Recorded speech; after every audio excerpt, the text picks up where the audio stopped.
Bismillahirrahmanirrahim. Assalamualaikum warahmatullahi wabarakatuh dan salam sejahtera.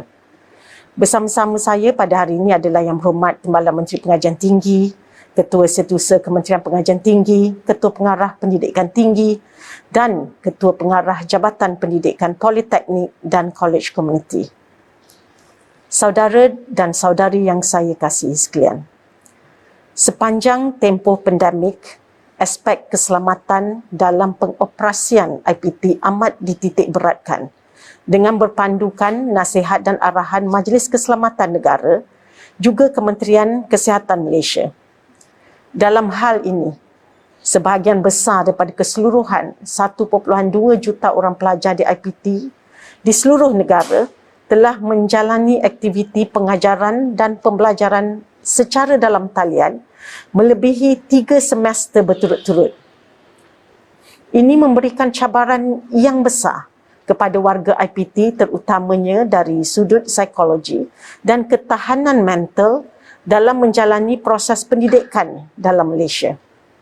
Justru dalam usaha untuk memastikan kelestarian kualiti pendidikan tinggi negara, di samping meletakkan keselamatan dan kebajikan pelajar sebagai keutamaan jua, sukacita saya mengumumkan bahawa Kementerian Pengajian Tinggi akan melaksanakan kemasukan pelajar secara fizikal ke kampus secara berperingkat seperti mana yang diluluskan oleh MKN.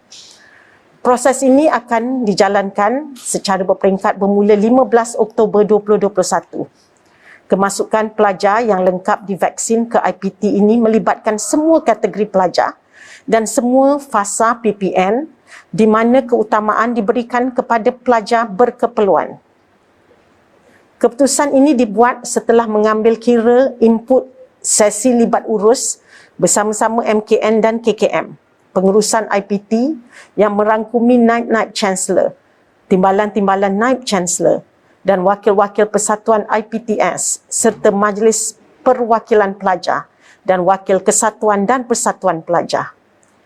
Proses kemasukan pelajar ini akan menggunakan SOP Sektor Pendidikan Tinggi, pengoperasian IPT. Keberadaan warga IPT yang telah lengkap divaksin akan membentuk komuniti sosial yang selamat serta mewujudkan persekitaran fasa 4 PPN di dalam kampus. Jadinya, SOP yang ketat perlu diamalkan bagi menguruskan pergerakan keluar dan masuk.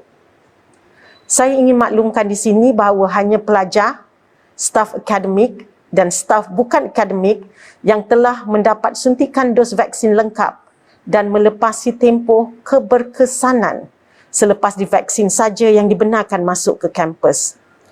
Perkara ini adalah tertakluk kepada kapasiti IPT dengan mematuhi SOP yang telah ditetapkan. Ini merupakan satu langkah bagi membentuk persekitaran yang selamat dan herd immunity di kampus. Bagi pelajar yang tidak boleh divaksin atas faktor kesihatan, mereka diminta untuk menghubungi IPT masing-masing untuk penyelarasan. Tuan-tuan dan puan-puan sekalian, bagi melancarkan proses kemasukan pelajar ini, KPT dengan kerjasama Badan Bertindak Imunisasi COVID-19 CITF sedang giat melaksanakan program Back to Campus bagi meningkatkan jumlah warga IPT yang mendapat vaksinasi lengkap sebelum kampus dibuka. KPT mengunjurkan 100% kaki tangan IPT dan pelajar IPT yang boleh mendapat vaksin dan berdaftar dengan MySejahtera akan menerima suntikan vaksin lengkap menjelang hujung Oktober 2021. Sehingga kini, sebanyak 66% pelajar dan 90% kaki tangan IPT telah lengkap divaksin. Oleh itu, saya menyeru semua pelajar dan kaki tangan IPT yang masih belum divaksin untuk segera berbuat demikian. Bagi tujuan ini, warga IPT boleh mendapatkan vaksin secara walk-in di mana-mana pusat pemberian vaksin. Pelajar dan kaki tangan IPT hanya perlu membawa kad pelajar ataupun kad pekerja dan kad pengenalan ataupun pasport. Bagi pelajar baru, mereka perlu membawa surat tawaran kemasukan ke IPT beserta dengan kad pengenalan ataupun pasport. KPT sedar bahawa kemasukan pelajar IPT melibatkan pergerakan pelajar dalam jumlah yang besar. Situasi ini mungkin menyebabkan kebimbangan terhadap keselamatan dan kesihatan pelajar.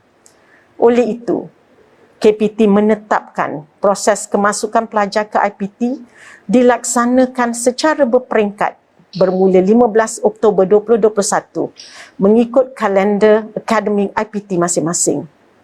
Justru, IPT perlu membuat perancangan yang teliti dengan mengenal pasti pelajar, menentukan jadual pergerakan dan memastikan warga IPT melalui proses saringan kesihatan yang ketat.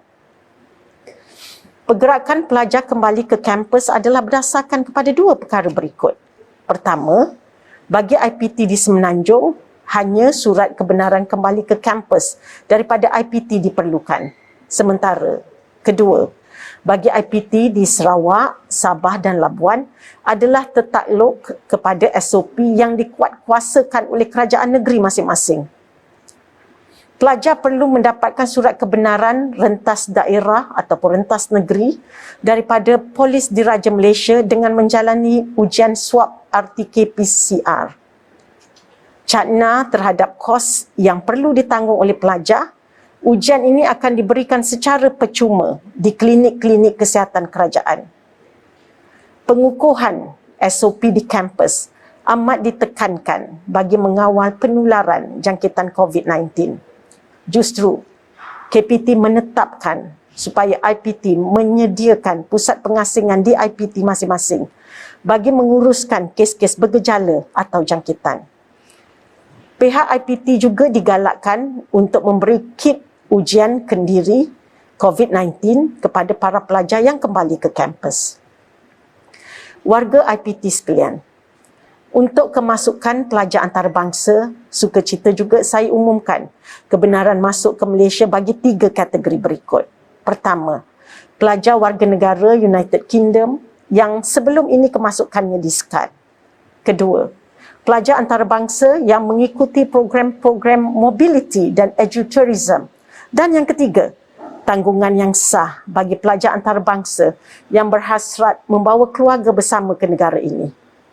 Bagi pelajar antarabangsa yang telah lengkap vaksin, mereka perlu mendaftar dengan Education Malaysia Global Services ataupun EMGS sebelum diberikan kebenaran masuk ke Malaysia oleh Jabatan Immigration Malaysia. Ujian swab RTK-PCR COVID-19 perlu dijalankan 3 hari sebelum masuk ke Malaysia. Setibanya di Malaysia, pelajar akan menjalani saringan kesihatan dan kuarantin di lokasi yang telah ditetapkan. Proses PDP akan dilaksanakan secara hybrid dengan pematuhan SOP yang telah diluluskan oleh MKN. Bagi kursus atau program yang dijalankan secara dalam talian, pelajar boleh memilih untuk meneruskan PDP secara dalam talian di lokaliti masing-masing.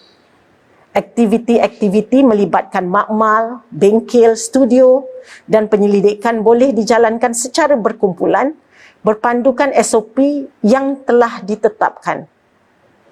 Pelajar-pelajar dan ibu bapa yang saya hormati sekalian, atas dasar keprihatinan serta kecaknaan KPT terhadap bebanan keluarga dan pelajar, saya ingin mengumumkan di sini bahawa pengurangan yuran sebanyak 20% kepada semua pelajar warga negara di Universiti Awam bagi semester 1, sesi 2021-2022 yang bakal memanfaatkan seramai 555,340 pelajar dengan nilai keseluruhan ringgit Malaysia 175 juta.